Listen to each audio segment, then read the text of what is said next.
Assalamualaikum warahmatullahi wabarakatuh. Waalaikumsalam warahmatullahi wabarakatuh. Silahkan Ibu, Ya. perkenalkan diri dulu, boleh? Saya Nelvi dari Pekanbaru, Ustazah. Oke, monggo Ibu, silahkan. Insya Allah Ustazah, zikir-zikir sebelum tidur, sunnah-sunnah sebelum tidur, insya Allah semampu anak udah anak usahakan seperti berwudu sebelum tidur, baca surat Al-Muluk, dan insya Allah kalau kuat itu kadang baca Al-Baqarah, usahakan sampai 100 ayat gitu. Kalau kuat kadang ada capek juga, kadang nggak sampai Ustazah. Yang ingin anak tanyakan, memang udah lama sekali anak itu mimpi buruk terus Ustazah. Udah hampir, kalau seingat anak tuh udah 10 tahunan lebih. Dan mengerikan sekali Ustazah mimpinya. Gak usah diceritakan Bu mimpinya Bu. Benar Ustazah. Benar. Pertanyaan anak Ustazah, apakah benar jika kita mimpi disuguhi makanan itu artinya penyihirnya memperbarui mantra-mantra sihirnya? Itu pertanyaan anak Ustazah. Sudah Ibu? Iya, insya Allah sudah Ustazah. Syukran jazakillah khair Ustazah. Ya, wa iyaki fajazakillah khair. Ibu, sebelumnya saya mau bertanya, Ibu baca surah Al-Baqarah katanya tadi kalau bisa 100 ayat itu dari mana ya? Syekh lupa yang ada di belakangnya namanya Bali itu Ustazah yang Si Abdul Salam Bali. Iya. Si Abdul Salam. Iya, saya dapat potongan videonya aja Ustazah.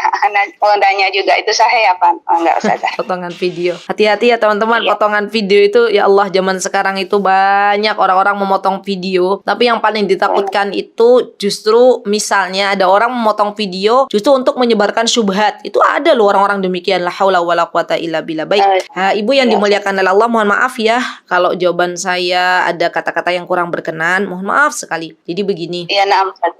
Ya, di antara ciri, mohon maaf ya, orang yang terkena gangguan jin itu di antaranya mimpi berulang kali mimpi buruk nih ya. Dan orang yang terkena gangguan jin itu, yang namanya jin itu bisa beberapa kemungkinan. Kemungkinan yang pertama, dia tidak pernah bersekutu dengan jin, tapi nenek moyangnya itu entah bapaknya, entah kakeknya itu dulu pernah bersekutu dengan jin. Kalau orang Jawa, kita nih orang Jawa, itu terkadang orang-orang zaman dahulu kalau membangun rumah ya, mereka itu panggil jin. Mereka manggil jin, manggil setan untuk menjaga rumah tersebut, ya, menjaga rumah tersebut. Artinya ketika nenek moyang kita bersekutu dengan jin, ya nanti jin itu akan bersekutu juga dengan anak cucunya. Ini namanya jin nasab. Ya, jin nasab. Walaupun dia tidak pernah bersekutu dengan jin, tidak pernah mengikrarkan dirinya, saya mau minta pertolongan kamu wahai jin, misalnya ya. Itu nanti akan terus akan